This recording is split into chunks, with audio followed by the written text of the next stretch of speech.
എനിക്ക് ജനങ്ങളോട്, പ്രത്യേകിച്ച് പാർട്ടി പ്രവർത്തകരോട് പറയേണ്ടുന്ന ചില കാര്യങ്ങളുണ്ട്. അടിസ്ഥാനപരമായി ഞാനൊരു പാർട്ടി പ്രവർത്തകനാണ്. ഏതെങ്കിലും തരത്തിൽ ഈ പാർട്ടി ഞാൻ കാരണം ഒരു പ്രതിസന്ധിയിലാകണമെന്ന് ആഗ്രഹിക്കുന്ന ഒരാളല്ല ഞാൻ. ഏതെങ്കിലും ഒരു പാർട്ടി പ്രവർത്തകൻ ഞാൻ കാരണം തലകുനിച്ച് ന്യായീകരിക്കുന്നൊരു സാഹചര്യം ഉണ്ടാകരുത് എന്നാഗ്രഹിക്കുന്ന ഒരാളാണ് ഞാൻ.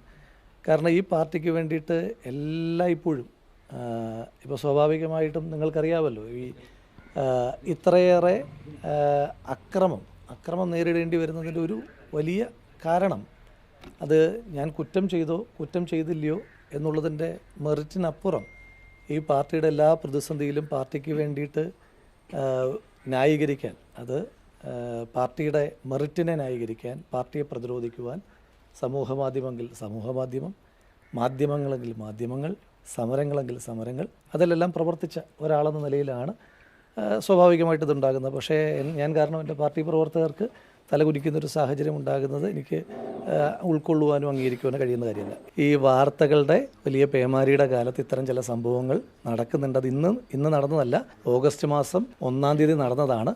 സ്വാഭാവികമായിട്ടും വാർത്തകളൊക്കെ ചെയ്യുന്ന സമയത്ത് രാജ്യത്തെ ഏതൊരു പൗരനുമുള്ള അടിസ്ഥാനപരമായ അവകാശമാണ് അയാളുടെ ഭാഗം കൂടി കേൾക്കുക എന്നുള്ളത്. ആ കേൾക്കാനുള്ള മനസ്സ് നിങ്ങൾ തുടർന്നും കാണിക്കും എന്ന് തന്നെയാണ് ഞാൻ പ്രതീക്ഷിക്കുന്നത്.